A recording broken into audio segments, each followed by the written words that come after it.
ሰዎችን አስፈራርተናቸው ሊያከብሩን ይችላሉ። ሰዎች ስለኛ እንዲያወሩ ብለን አደራጅተን እነገሌ ጥሩ ናቸው ብለው የሚናገሩ ሰዎችን አደራጅተንም ሊያከብሩን ይችላሉ።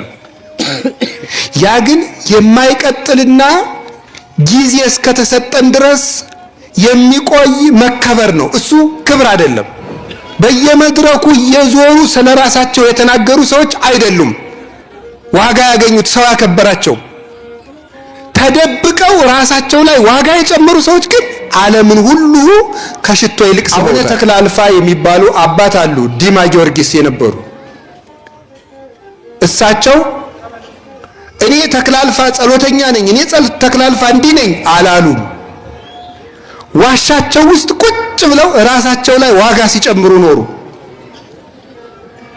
ዋጋ ሲጨምሩ ኖሩና ሲሞቱ መቋሚያቸው አፍ አውጥታ ወጥታ መምህራችሁ ተክለ አልፋ አርፎላችኋል ኑ ቅበሩት አለቻቸው። ዋጋ ጨምሩ። ዋጋቸው ከራሳቸው አልፎ መቋሚያቸውን ጭምር ዋጋ እንዲኖራት ተደረገ። አንደበት አሰጧት ለመቋሚያቸው።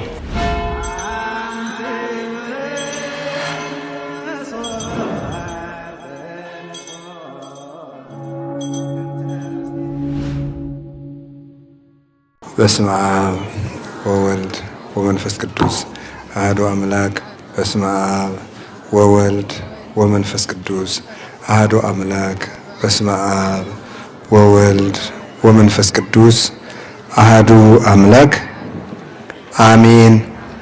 ይትባረክ እግዚአብሔር አምላከ አበዊነ ቅዱሳን ዘሰባህ ምህረቶ በላዕሌነ። ምህረቱን ቸርነቱን ይቅርታውን ከኛ ያላራቀብን የአባቶቻችን ፈጣሪ እግዚአብሔር ለዚህ ሰዓት ስላደረሰን ስሙ የተመሰገነ ይሁን። የእናታችን የቅድስት ድንግል ማርያም የቅዱስ መስቀሉ የቅዱሳን መላእክት የቅዱሳን ነቢያት የቅዱሳን ሐዋርያት የቅዱሳን ጻድቃን የሰማዕታት ረድኤታቸውና በረከታቸው ከእኛ ጋር ይሁን። የተከበሩ አባታችን መላከ ገነት ለይኩን የምስራቀ ፀሐይ ቅዱስ ሚካኤል ቤተ ክርስቲያን አስተዳዳሪ፣ የተከበሩ መምህራችን ሊቀ ሊቃውንት ዮሴፍ በኢትዮጵያ ኦርቶዶክስ ተዋሕዶ ቤተ ክርስቲያን የሊቃውንት ጉባኤ መምሪያ አባልና የሰዋስወ ብርሃን ቅዱስ ጳውሎስ መንፈሳዊ ኮሌጅ ትርጓሜ መምህር፣ የተከበሩ አባታችን ሊቀ ጠበብት ጌራ ወርቅ ዋለ የደብረ ኃይል መስቀለ ክርስቶስ ወቅዱስ መርቆሬዎስ ቤተ ክርስቲያን አስተዳዳሪ፣ መላከ መንክራት አባ ገብረ ሚካኤል የመጻሕፍተ ብሉያትና የመጻሕፍተ ሐዲሳት መምህር፣ ሊቀ ሊቃውንት መምህር ዳንኤል የደብረ ብስራት ቅዱስ ገብርኤል ቤተ ክርስቲያን የትርጓሜ መምህር፣ አባቶቻችን ካህናት፣ ወንድሞቻችን ዲያቆናት፣ የእግዚአብሔር ቤተሰቦች ሁላችሁ አንድ አምላክ በሚሆን በአብ በወልድ በመንፈስ ቅዱስ ስም እንዴት ሰነበታችሁ? እንደምን ዋላችሁ? እንደምን አመሻችሁ? ቸርነት ገንዘቡ የሆነ ፈጣሪያችን ስሙ የተመሰገነ ይሁን። ሁላችሁንም እንኳን አደረሳችሁ።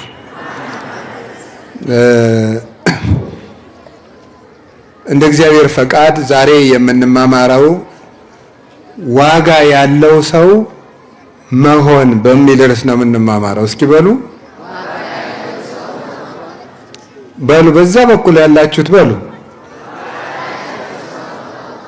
ድገሙ። ሁላችሁም የእነዚህኞቹ ድምፅ ትንሽ ይበረታል፣ ጎበዞች ናቸው። እስኪ እናንተ በሉ በዛ ያላችሁት። እስኪ ደግሞ እናንተ በሉ። አሁን አንድ ላይ በሉ። ስለዚህ ከዛሬ በኋላ ምን ያለው ሰው መሆን አለባችሁ? ዋጋ ያለው ሰው መሆን። እንዴት ነው መሆን የሚቻለው? እሱን ነው የምንማማረው። የእግዚአብሔር ፈቃድ እጅግ መልካም ነው። እግዚአብሔር መልካም ነው፣ ፈቃዱም ድንቅ ነው። በመካከላችን ተገኝቶ እንዲያስተምረን ቅዱስ ፈቃዱ ይሁንልን። የእግዚአብሔር ፈቃድ መልካም ነው ያልኩት ለምንድን ነው? የሚገርማችሁ እግዚአብሔር ባወቀ እኔ እምነት፣ ተስፋ፣ ፍቅር በሚል ርዕስ ነው ላስተምር የመጣው የነበረው እና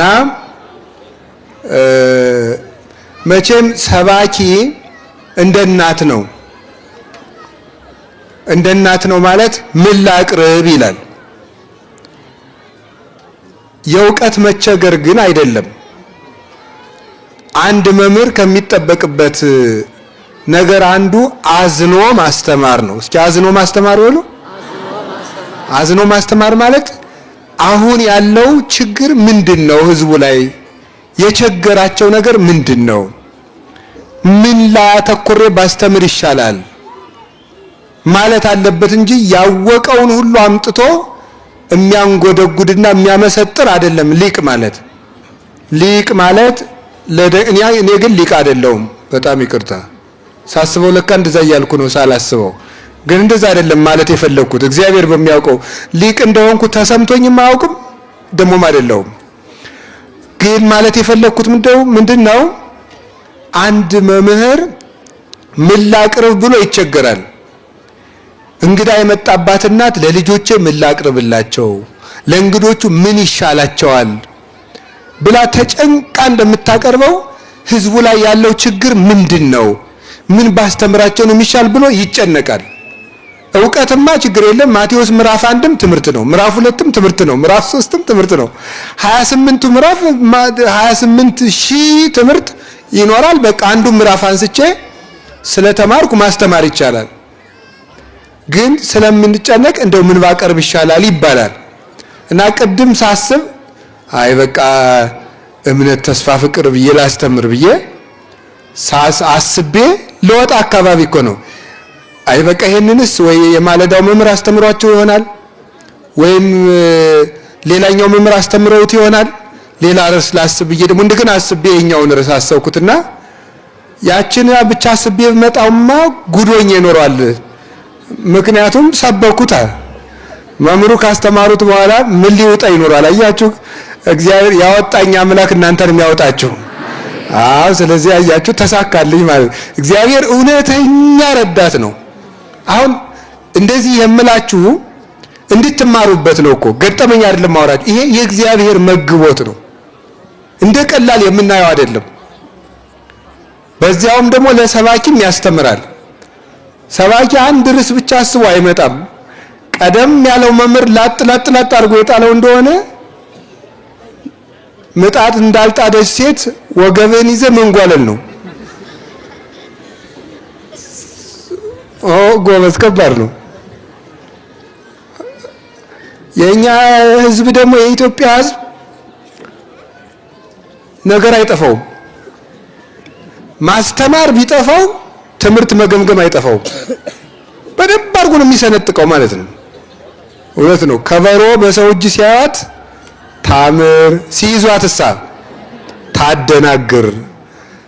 ይዞት ሲሽከረከር አንተም አብረህ የምጥለው ነው የሚመስልህ። ብትይዘው ግን ሰው ነው ተገጭተህ የምትገለው። አያችሁ ከባድ ነው እኮ። እና እንደዚያ ነውና እግዚአብሔርን ከልቤ ነው የዕለት እንጀራችን ስጠን ዛሬ ስላላችሁ የእናንተ ጸሎት ምን መማር እንዳለብን መድኃኔዓለም ርዕስ ይመርጥልናል። የዕለት እንጀራችን ስጠን ዛሬ ማለት እኮ የዕለት ቃለ እግዚአብሔር የሚያስተምረን መምህር ስጠን። የመምህሩን ልብ ደግሞ መሰንቆ የሚመታው ሰውዬ መሰንቆውን እንደሚቃኘው አይምሮውን ቃኝተህ ለኛ የሚሆን ትምህርት እንዲመርጥ አርገው ማለት ነው። እንዲያ ብላችሁ በጸላችሁ መጠን የኛን ልብ እግዚአብሔር አስተካክሎም ቀና አርጎም የሚረባ ነገር ይነግረናል። አሁንም እግዚአብሔር የሚረባ ነገር ይንገረን። እሺ ርዕሳችን ምንድነው? ምን አላችሁኝ? ዋጋ ያለው ሰው መሆን። ለምንድነው እንደዚህ የምንለው ነው? ለምንድነው ዋጋ ያለው ሰው መሆን የምንለው? በሶስት ምክንያት ይህንን ርዕስ እንማማራለን። ዋጋ ያለው ሰው መሆን የሚለውን አንደኛ ሁላችንም ዋጋ የሌለኝ ሰው ነኝ የሚል ስሜት እንዲሰማን እያደረገን ስለሆነ ሰይጣን። ሁለተኛስ የሰው ዋጋ አልገባን ስላለ። ሶስተኛስ ዋጋችንን ስላላወቅን። በዚህ ምክንያት ዋጋ ያለን እንድንሆን እንማማራለን። ዋጋችንን ስላላወቅን፣ የሰው ዋጋ ስላልገባን፣ የሌሎች ዋጋ ማለት ነው። ሶስተኛ ደግሞ የራሳችን ዋጋ ስላልገባን ነው። በዚህ ምክንያት ዋጋ ያለው ሰው ስለመሆን እንማማራለን። ለመነሻ የሚሆነን ጥቅስ የምንወስደው በኦሪት ዘፍጥረት ምዕራፍ 15 ቁጥር 1 ላይ ያለውን ነው። እግዚአብሔር ለአብርሃም የተናገረው ነው። ወይቤሎ እግዚአብሔር ለአብርሃም፣ አብርሃም አልተባለም ገና። ኢትፍራህ አብርሃም እስመ ሀሎኩ ምስሌከ፣ አብርሃም ሆይ አትፍራ እኔ ካንተ ጋር ነኝና። እስመ አነ አጸናአከ፣ እኔ አጸናሃለሁ። ወአአብየከ፣ ከፍ ከፍም አደርግሃለሁ። እስመ ብዙህ ውእቱ አስብከ በሃቤየ፣ በእኔ ዘንድ ዋጋህ ብዙ ነውና ይላል። እስኪ በሉ በእኔ ዘንድ ዋጋ ምንድን ስንት ነው አለው? በእኔ ዘንድ ዋጋ ብዙ ነውና። አብርሃም ብዙ ዋጋ ያለው ሰው ነው። ብዙ ዋጋ ያለው ሰው ነው። ስለዚህ እንደ አብርሃም ዋጋ ያው የምናወጣ ሰዎች ምንሆን እንዴት ነው? ዋጋ የሚያወጣ ዕቃ ይወደዳል። አሁን ከአንድ ሱቅ ሄዳችሁ ይሄንን ዕቃ ስንት ብር ትሸጥልኛለህ ትላላችሁ። ይሄን ያህል ብር እሸጣዋለሁ ይላል። ቀንስልኝ፣ 2 ብር ቀንሼልሃለሁ። በደንብ ቀንስ እንጂ ሌላ የሚቀንስ ልስጥህ እንዴ? ምንድነው የምትሉት? አይ ይሄው ላይ ቀንስልኝ ነው። ምክንያቱም ውድ የሆነው ዕቃው ምን ቢሆን ነው? ጥሩ ቢሆን ነው ማለት ነው። ዋጋው ውድ የሆነ ነገር ጥሩ ነው ብለን እናስባለን። የሌለ ነገርም እንፈልጋለን። የሌለ ነገር አሁን ሰው ለምን ይመስላችኋል ወርቅ ቀለበት ሲያሰራ የሚጋቡት ሰዎች የቆርቆሮ ቀለበት ቢያደርጉ ምንድነው ችግሩ? ምን ችግር አለው? ጠቅለል አድርጎ በደንብ አድርጎ በብርጭቆ ወረቀትም በምናምን በጋራጅ አለስልሶ ሰው የብርጭቆ ወረቀት የማያደርግ የቆርቆሮ ቀለበት የማያደርግ ምን ችግር አለ? መዳብስ ቢያደርግ የሆነ ብረትስ ቢያደርግ ይሄ አጥሩ የሽቦ አጥር ታውቃላችሁ? እሱንስ ቀለበት የማያደርግ ምን ችግር አለ? ለምንድነው ሰው የወርቅ ቀለበት የሚያደርገው? ጋብቻውን ማክበሩን የመጨረሻ ውድ በሆነ ነገር እየገለጸ ነው። ጋብቻው ትልቅ መሆኑን ዋጋ ውድ በሆነ ንጥረ ነገር ይገልጻል ማለት ነው እንጂ ግን ምንም በቆርቆሮም ቢሆን የምንም ቢሆን የብር ስለምን አያደርግም? መንፈሳዊ ትርጉም አለው ቀለበቱ። ግን ሰው እናንተ ግን መንፈሳዊ ትርጉም ገብቷችሁ ነው የወርቅ የምታደርጉት? በፍጹም። መንፈሳዊ ያልሆኑ ሰዎች ሁሉ የወርቅ ቀለበት አይደል ያደርጉት? ፈረንጆቹ ሁሉ ከፍ ሲሉ ደግሞ የምንድን ነው የዳይመንድ ቀለበት ያደርጋሉ። የአልማዝ ቀለበት፣ የእንቁ ቀለበት ያደርጋሉ። ለምንድን ነው ሲባል ዋጋ ውድ የሆነ ነገር ምንድን ነው? ዕቃው ጥሩ ነው። ዕቃው ይከበራል፣ ተከብሮ ይቀመጣል። ከገዛናቸው ዕቃዎች ውስጥ ሁሉ አንዱን እንዲያው አንዱ ልጅ መጥቶ የሆነ ቦታ ጣል ሲያደርገው አንተ ስንት ነገር እንደፈሰሰበት አላወቅም ብለን የምንቆጣው ዋጋ ያስከብራል። ዕቃውን የተከበረ ቦታ ያስቀምጠዋል፣ እንዲጠበቅ ያደርገዋል፣ እንክብካቤ እንዲኖረው ያደርጋል፣ ዓይናችን እንዲያርፍበት ያደርጋል። ዋጋ ትልቅ ነገር ነው የእግዚአብሔር ቤተሰቦች። ስለዚህ ሁላችንም ዋጋ ያለን ሰዎች መሆን አለብን። አንድ ነገር ልንገራችሁ፣ ሰው እንዲያከብረን ሰው እንዲያከብረን አንተ ሰውዬ እኔ ነግሬያለሁ አክብረኝ፣ አያከብረንም። እባካችሁ እነገሌ እንዲያከብሩኝ ቅስቀሳ አድርጉልኝ፣ በፍጹም ሊያከብሩን አይችሉም። ሰምታችኋል አይደል? ይሄ ይቅር በሉኝ የጥራዝ ነጠቅ ትምህርት ነው። ሊደርሺፕ የሚባል ትምህርት አለ። የጥራዝ ነጠቅ ያልኩት ዲፓርትመንቱን ሳይሆን እኔ መጥቀሴ በጥራዝ ነጠቅ ነው፣ አልተማርኩም ሊደርሺፕ። እና በሊደርሺፕ ትምህርት 5 ፒስ የሚባሉ አሉ፣ ፒ የሚባሉት ማለት ነው።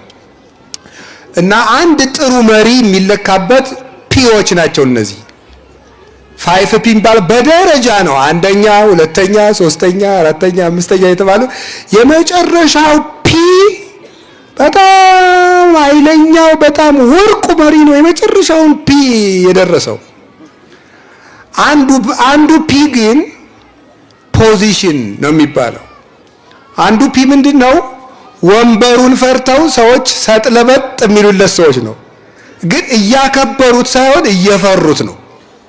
አይወዱትም፣ አያከብሩትም፣ በልባቸው ክብር የላቸውም፣ ይጠሉታል። ግን ካላከበርነው አንኖራትም ብለው ለጥ የሚሉ ናቸው ማለት ነው።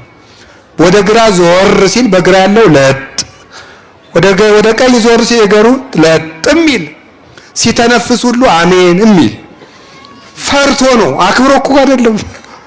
ቀን ያገኘ ለክቱ ወሮሮ ነው የሚጥል። ፖዚሽን ያመጣው ክብር አይረባም። ፕሮዳክሽን ምናምን እያሉ ሄዳሉ። እኛ ፒ ጋር ምን አታገለው? ወደ መንፈሳዊ እንምጣ እንጂ ፒን ለዛው ለፒ እንተዋለን። አሁን ግን እላችሁ የፈለኩት ምንድን ነው? ሰዎችን አስፈራርተናቸው ሊያከብሩን ይችላሉ። ሰዎች ስለኛ እንዲያወሩ ብለን አደራጅተን እነገሌ ጥሩ ናቸው ብለው የሚናገሩ ሰዎችን አደራጅተንም ሊያከብሩን ይችላሉ። ያ ግን የማይቀጥልና ጊዜ እስከተሰጠን ድረስ የሚቆይ መከበር ነው። እሱ ክብር አይደለም። ከዚያ በኋላስ ሰዎች እንዲወዱን ብዙ ነገር እናደርጋለን። አቤት ሰው እኮ ለመወደድ የሚደክመው ድካም እናቴ። የፀጉር አቆራረጣችሁ ለምንድን ነው? ለመወደድ። የምትቀቡት ቅባት ለምንድን ነው? ለመወደድ። ቅንድባችሁን መከራ ስታበሉት ለምንድን ነው? ለመወደድ። ጫማን እርግፍ የምታደርገው ለምንድን ነው? ለመወደድ። መነጽርን እዚህ ላይ አድርገን ለመወደድ። አሁን ሰዓት እኮ ራሱ ውሸት ነው፣ ለመቁጠሪያ እኮ አይደለም የሚደረገው፣ ለጌጥ ነው። ቦግ እንደውም ሲያወራ አንዳንዱ ሰው ሰዓቱን እንዲህ እያደረገ አይታችሁታል። እንዲሁ ከገርማችኋል እኮ እኔ አይቼ ነው። ወይ እንደው ደግሞ ምን ስል ነው የምታዘበው? እንደው ባላየውስ እስኪ እግዚአብሔር ያሳያችሁ። እናንተስ ባታረጉስ? እኔ ምን ስል አየዋችሁ እንደው። እና ቦግ ያለ ሰዓት ያደርግና እንደዚህ ያያየ እንደዚህ ያወራል። ለምንድን ነው? ለመወደድ። አቤት እናቴ አይደለም፣ ለመወደድ ዋጋ መጨመር ነው። እስቲ ዋጋ መጨመር በሉ። አዎ፣ ሰዎችን ቀስቃሽ ማዘጋጀት፣ ማስፈራራት፣ ማስደንገጥ፣ መቀጣጠል ሳይሆን ራሳችን ላይ ዋጋ መጨመር። በሞት የዋጋ መጨመር በሉ። ዋጋ የጨመረን ምን ያደርገዋል? ሰዎች እንኳን እዚህ ላይ ተቀምጦ ቆፍረው ይፈልጉታል። ወርቅን ቆፍረው ነው የሚያፈልጉት ሰዎች። ዋጋ ውድ ስለሆነ ወርቅን ሰዎች ቆፍረው ያወጡታል። ስለዚህ የእግዚአብሔር ቤተሰቦች የራሳችንን ዋጋ ነው መጨመር ያለብን። የራሳችንን ዋጋ። የራሳቸውን ዋጋ የጨመሩ ሰዎች ናቸው ዓለምን የሳቡት። በየመድረኩ እየዞሩ ስለራሳቸው የተናገሩ ሰዎች አይደሉም ዋጋ ያገኙት፣ ሰው ያከበራቸው። ተደብቀው ራሳቸው ላይ ዋጋ የጨመሩ ሰዎች ግን ዓለምን ሁሉ ከሽቶ ይልቅ ስበውታል። አባ እንጦንስ የሚባል ስም ታውቃላችሁ? አባ እንጦንስ የሚባለው አባት የመነኮሳት ሁሉ አባት ነው። አሁን በዓለም ላይ ስንት መነኩሴ ይኖራል? ኢትዮጵያ ብቻ ስንት ገዳማት ይኖራሉ? ይሄው እኔ የምኖርበት ገዳም ጣና ቂርቆስ እንኳን ስንት አለ? 300 መነኩሴ ያለ መናኝ ያለ በትንሹ። ማይበረ ስላሴ ስትሄዱ፣ ዋልድባ ስትሄዱ፣ ዳጋ እስጢፋኖስ ስትሄዱ፣ በየገዳሙ ስትሄዱ፣ ደብረ ሊባኖስ፣ ዝቋላ፣ ምድረ ከብድ፣ የትኛውም ገዳም ስትሄዱ ስንት መነኩሴ ያለ? በዓለም ላይ ስንት መነኮሳት አሉ? እነዚህን ሁሉ መነኮሳት የሳባቸው አባ እንጦንስ የሚባለው ሰው እየዞረ ስለራሱ ጥሩ ተናገረ ሰው አይደለም። ውሃ የሌለበት ዛፍ የሌለበት አዝመራ የሌለበት ሰው የሌለበት ምድረ በዳ ላይ ራሱ ላይ ዘመኑ እስኪያልቅ ድረስ ዋጋ ሲጨምር የኖረ አባት ነው።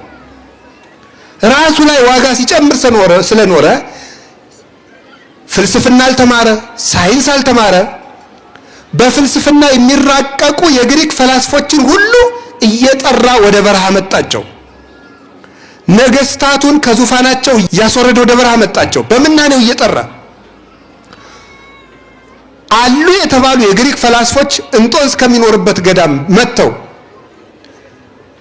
ሊፈትኑት በፍልስፍና ሲመጡ ወንድሞቼ ልብ ያለው ይበልጣል ወይስ ዕውቀት ያለው ይበልጣል አላቸው። ልብ ያለው አሉት። እንግዲያው እኔ ልብ እናንተ ዕውቀት አላችሁና እኔ እበልጣችኋለሁ ዞር በሉ አላቸው። መልስ አጥተው ተመልሰው የሄዱት። አንድ ሰው ብቻውን ራሱ ላይ ዋጋ ጨምሮ ሰዎችን ወደሱ ይጠራቸዋል፣ የትም ሳይሄድ ማለት ነው። ወርቅ ያለበት ቦታ ሆኖ ነጋዴዎችን፣ ቆፋሪዎችን ይጠራል። ያለበት ቦታ ሆኖ ድንጋይ ደግሞ አጠገብ እያለም ማንም የሚፈልገው የለም ደግሞ እያነሳ ይጥለዋል። ሰው ያለበት ቦታ ሆኖ የሚጠራ ዋጋው ብዙ የሆነ ሰው ነው። አቡነ ተክለ አልፋ የሚባሉ አባት አሉ፣ ዲማ ጊዮርጊስ የነበሩ። እሳቸው እኔ ተክለ አልፋ ጸሎተኛ ነኝ፣ እኔ ተክለ አልፋ እንዲህ ነኝ አላሉም። ዋሻቸው ውስጥ ቁጭ ብለው ራሳቸው ላይ ዋጋ ሲጨምሩ ኖሩ። ዋጋ ሲጨምሩ ኖሩና ሲሞቱ መቋሚያቸው አፍ አውጥታ ወጥታ መምህራችሁ ተክለ አልፋ አርፎላችኋል ኑ ቅበሩት አለቻቸው። ዋጋ ጨምሩ። ዋጋቸው ከራሳቸው አልፎ መቋሚያቸውን ጭምር ዋጋ እንዲኖራት ተደረገ። አንደበት አሰጧት ለመቋሚያቸው። ራሳቸው ላይ ዋጋ ጨምረው ልብሳቸው ላይ ዋጋ የጨመሩ ብዙ አባቶች ናቸው። እንደ ኤልያስ ቅድም መምህር እንዳስተማሩን ነብዩ ኤልያስ ራሱ ላይ ዋጋ ሲጨምር የነበረ አባት ነው። ኤልዛቤል የምትባለው ደግሞ የምትለብሰው ልብስ ላይ ዋጋ ስትጨምር የኖረች ሰው ናት። ውድ የወርቅ ዘውድ ነበራት፣ ውድ ቀሚስ ነበራት፣ ውድ መታጠቂያ፣ ውድ ቤተ መንግስት፣ ውድ መመገቢያ፣ ውድ አልጋ፣ ውድ የሐር መጋረጃ ነበራት። ኤልያስ ደግሞ ውድ ሰውነት ነበረው፣ ውድ ነፍስ ነበረችው፣ ውድ ልብ ነበረው። ኤልዛቤል ያ ሁሉ አጥፍታ ነፍሷ ግን ርካሽ ነበረች። ስጋዋ ርካሽ ነበር፣ አይምሮዋ ርካሽ ነበር። ቀናተኛ፣ ስግብግብ፣ ነፍሰ ገዳይ፣ ድሃ የምታስጨንቅ ክፉ ሰው ነበረች። ኤልያስ ደግሞ ርህሩህ፣ በእግዚአብሔር ፍቅር ልቡ የሚናደድ ንጹህ ድንግል፣ ወደ ሰማይ አይኑ ያቀና እምነቱ እስከ ሰማይ የተዘረጋ አምድ ጽኑ ነብይ ነው። ልብሱ ግን አንድ ናት። እሱ የነፍሱን ዋጋ ጨመረ። ልብሱ ግን ርካሽና አንድ መጠምጠሚያ ነው። የስግደት ወዝ የጠገበ አንድ መደረቢያ ነው የነበረው። ዋጋ የነበረው ሰውነቱ ለነፍሱ ለጨርቁ ዋጋ ሰጠውና አርጎ ወደ ላይ ሲሄድ ደቀ መዝሙሩ ኤልሳ አባቴ በረከትህ ላክልኝ ሲለው መጎናጸፊያውን ነበር የላከለት። የሰውነቱ ዋጋ ልብሱንም ዋጋ ሰጥቶት ነበርና ኤልያስ አንድ ምውት ነው ያስነሳ፣ በህይወቱ አንድ ሙት ነው ያስነሳ ኤልሳ ግን ጌታዬ ያንተ የመምሬ ጸጋ ድርብ ይሁንልኝ ሲለው በልብሱ በኩል እጥፍ ዋጋ ሰጠው። ኤልሳ ከመምሩ እጥፍ ዋጋ ኖሮት 2 ሙት አስነሳ። ተሻግሮ ሲሄድ ዮርዳኖስን መሻገሪያ ቢያጣ አይቴ ሃሎ አምላኩ ለኤልያስ የመምሬ የኤልያስ ፈጣሪ እግዚአብሔር የት ነው ብሎ በመጎናጸፊያው ዮርዳኖስን ቢመታው ተከፍሎለት ተሻገረ። ኤልያስ የነፍሱ ዋጋ ለስጋው፣ የስጋው ዋጋ ለነፍሱ ዋጋ ሆነ። ዋጋ ያለው ሰው ልብሱም ዋጋ አለው፣ መቃብሩ ዋጋ አለው፣ አጥንቱ ዋጋ አለው። ኤልሳ ሙቶ አጥንቱ ነበረ ሙት የቀሰቀሰ። ከኤልሳ አጠገብ ሄዶ ሲቀበር ኤልሳ ከሞተ በስንት ጊዜው አጥንቱ ሲነካው ሙቱ አፈፍ ብሎ ተነሳ። ትልቅ ሰው ሙቶ እንኳን አጥንቱ ዋጋ አለው። ሞኝ ደግሞ እየኖረም ዋጋ የለውም። ዋጋ ያለው ሰው ኤልዛቤልሳ ውድ ዕቃ ነው እንጂ ስትገዛ የኖረች አይምሮዋ ግን ርካሽ ነው። ምን ሆነች? ርካሽ እጣቢ ክብር የሌለው እድፍ በውጭ ተደፍቶ እንደምጣል ተገላ በመስኮት ተጎትታ ወድቃ ደሟን ውሾች ለሰውት ቀባሪ አታ ነው የሞተችው። ያቺ ድሃ ስታሰድድ የነበረችው ውድ ወርቅ የለበሰች ውድ መጋረጃ ያላት መርጣ የምትመገበው መርጣ የምትናገረው እግሯ ትቢያ ሊነካው የተቸገረች እመቤት በርካሽ አሟሟት ሞተች። ዋጋዋን አላወቀችብና የእግዚአብሔር ቤተሰቦች እንዴት ዋጋ ትልቅ ነገር ነው። እግዚአብሔር ዋጋ የሚኖረን ያርገን፣ ዋጋ እንዲኖረን ያርገን።